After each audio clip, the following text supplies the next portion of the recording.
Hello everyone, welcome to MAU. This is Shakina, and today we are going to dive into the next set of interview questions for internship positions. So let's get started. Question 21. What are test deliverables? Test deliverables are a set of documents, tools, and other components that have to be developed and maintained in support of testing. There are different test deliverables at every phase of the software development lifecycle: before testing, during testing, and after the testing. What is mutation testing? Mutation testing is a technique to identify if a set of test data or test case is useful by intentionally introducing various code changes like bugs and retesting with original test data or test cases to determine if the bugs are detected.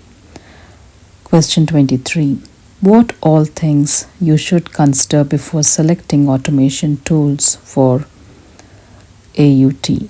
Technical feasibility, complexity level, application stability, test data, application size, reusability of automated scripts, execution across environment. How will you conduct risk analysis?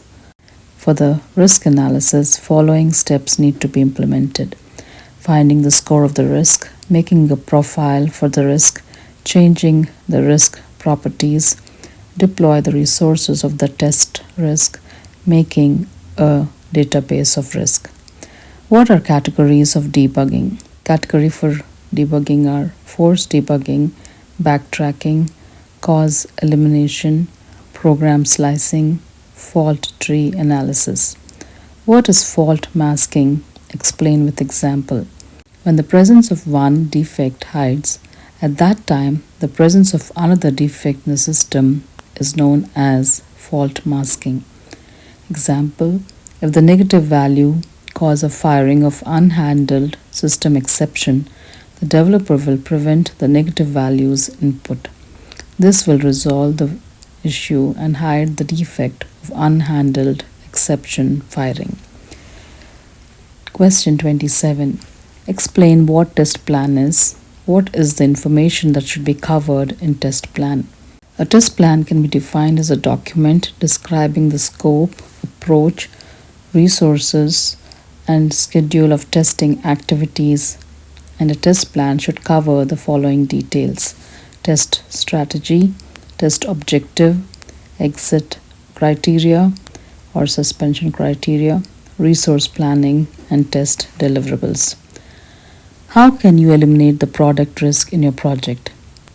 It helps you to eliminate product risk in your project, and there is a simple yet crucial step that can reduce the product risk in your project.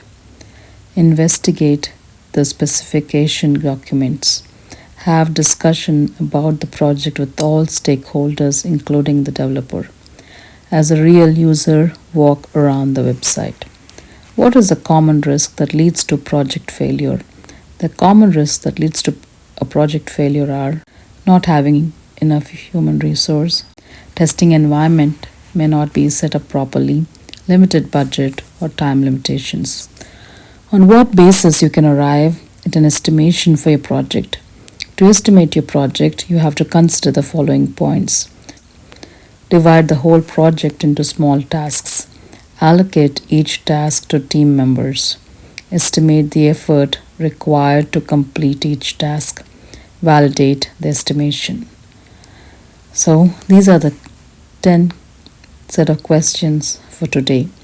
Hope you will be able to make use of these videos so that you can prepare well and face the interview with confidence. So until we meet again, let's all thrive to learn.